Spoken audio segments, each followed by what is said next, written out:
Praise Lord. സന്തോഷത്തോടെ ഈ പ്രാവശ്യവും കർത്താവിനെ മഹത്വപ്പെടുത്തുവാൻ, കർത്താവിൻ്റെ പാദപീഠത്തിലായിരിക്കാൻ കർത്താവ് എന്ന വലിയ സാവകാശത്തെ ഓർത്ത് കർത്താവിനെ വാഴ്ത്തുന്നു. കഴിഞ്ഞ ദിവസങ്ങളെല്ലാം കർത്താവിൻ്റെ സാന്നിധ്യം നമ്മുടെ ജീവിതത്തിലുണ്ടായിരുന്നു.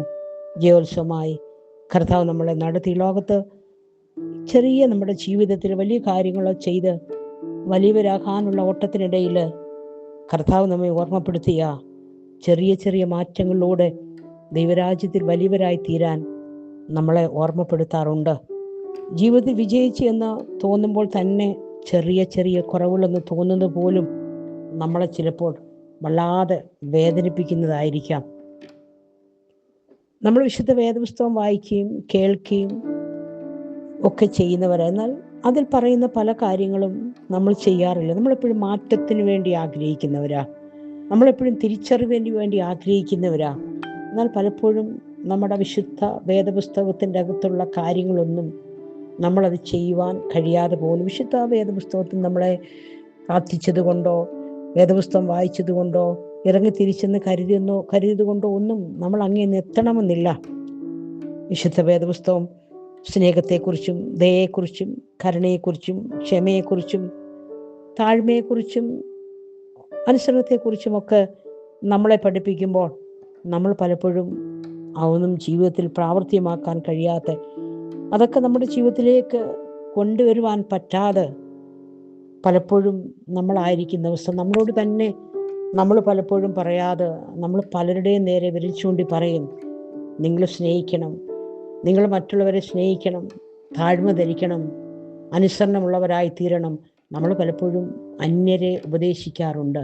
അന്യനെ ഉപദേശിക്കുന്ന നാം പലപ്പോഴും നമ്മുടെ ജീവിതത്തിലേക്ക് സ്വന്തം കുറവുകളെയും ഒന്ന് ചേർത്ത് വെച്ച് ദൈവജനത്തോട് അടുപ്പിച്ച് ദൈവജനവുമായുള്ള ബന്ധത്തിൽ നമ്മൾ അതിനെ ഒന്ന് താരതമ്യം ചെയ്യുമ്പോൾ നമുക്കിതിനൊക്കെ കഴിയുന്നുണ്ടോ? കുറച്ച് മാറ്റങ്ങൾ നമുക്ക് വരുത്തുവാൻ കഴിയുന്നുണ്ടോ?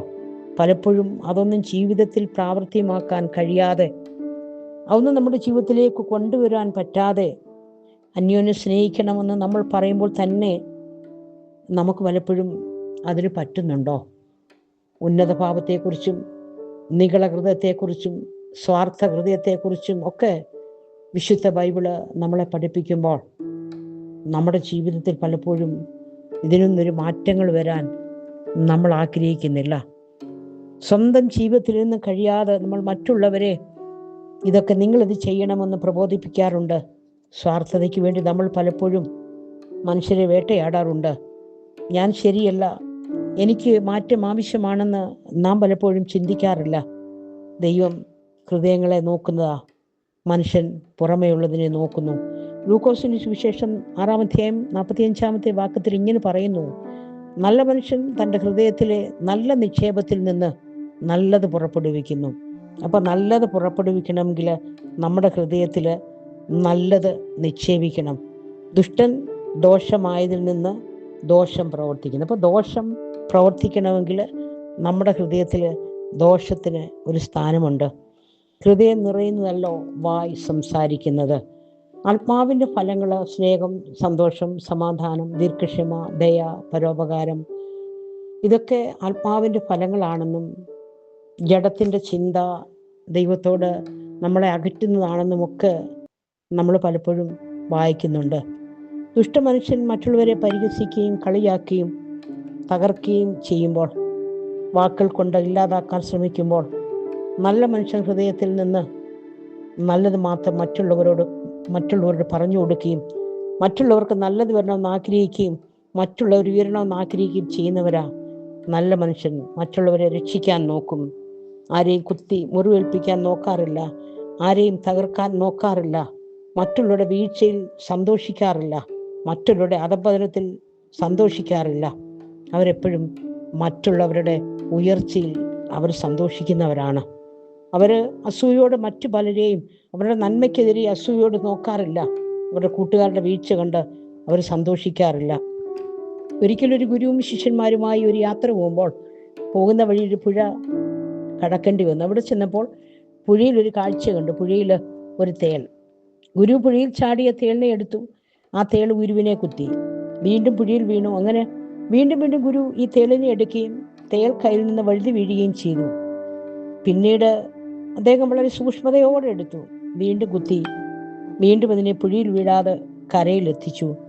കരയിലെത്തിച്ച് ഗുരുവിനോട് ശിഷ്യന്മാർ ചോദിച്ചു, താങ്കൾ ഒരു വലിയ ജ്ഞാനിയും സിദ്ധനുമല്ലേ, അങ്ങക്കറിഞ്ഞുകൂടെ തേൾ കുത്തുമെന്ന്? പിന്നെ എന്തിനാണ് വീണ്ടും വീണ്ടും ഈ കുത്തുന്ന തേളിനെ താങ്കൾ രക്ഷപ്പെടുത്തി കുഴിയിലേക്ക് ഇടാൻ നോക്കിയതും പിന്നെ കരക്കിട്ട് രക്ഷിച്ചതും എന്ന് ചോദിച്ചു. അപ്പോൾ ആ ഗുരു പറഞ്ഞു, അതിൻ്റെ സ്വഭാവം കുത്തുന്നതാണ്. തേളിൻ്റെ സ്വഭാവം കുത്തുക. അത് എത്ര എടുത്താലും എത്ര രക്ഷിക്കാൻ ശ്രമിച്ചാലും അത് കുത്തിക്കൊണ്ടേ ഇരിക്കും. അതിന് കുത്താനേ അറിയുന്നാൽ എൻ്റെ സ്വഭാവം അതല്ലല്ലോ. പലതവണ കുത്തുകൊണ്ടിട്ടും ഞാൻ ശ്രമിച്ചത് അതിനെ രക്ഷിക്കാനാ. നമ്മൾ പലപ്പോഴും ഇങ്ങനെയല്ലേ, കൂടെയുള്ളവരെയും നമ്മുടെ സ്വന്തമെന്ന് കരുതിയവരെയും നമ്മൾ ചേർത്ത് പിടിക്കുമെന്നും ആശ്വസിപ്പിക്കുമെന്ന് കരുതിയവരുമൊക്കെ എൻ്റേതാണെന്ന് കരുതിയവരെയൊക്കെ ചേർത്ത് പിടിച്ചപ്പോഴും നമ്മളെയും പലപ്പോഴും കുത്തി നോവിച്ചിട്ടില്ലേ? നമ്മൾ പക്ഷെ നമ്മളായി തുടരാൻ കഴിയണം. മറ്റുള്ളവരുടെ ഏൽക്കുമ്പോഴും മറ്റുള്ളവരെ നന്മയിലേക്ക് നയിക്കാനും ഹൃദയത്തിൽ നല്ല നിശ്ചയം ഉള്ളവർക്കേ പറ്റത്തുള്ളൂ. ചില തിരിച്ചറിവുകൾ നല്ലതായിട്ട് ചില തിരിച്ചറിവുകൾ നമ്മളെ പലപ്പോഴും നമ്മളെ നല്ല അറിവുകളിലേക്ക് നമ്മളെ കൊണ്ടുവരും, നല്ല മാറ്റത്തിലേക്ക് നമ്മളെ കൊണ്ടുവരും. മറ്റുള്ളവരെ നീതീകരിക്കുന്നതിന് പകരം നമ്മുടെ കുറവുകൾ കണ്ടുപിടിച്ച് നമ്മുടെ ഹൃദയത്തിൽ നല്ല നിക്ഷേപത്തെ നിറച്ച് ചില മാറ്റങ്ങൾ വരുത്തി നമ്മൾക്ക് നമ്മളായി തന്നെ തുടരാം.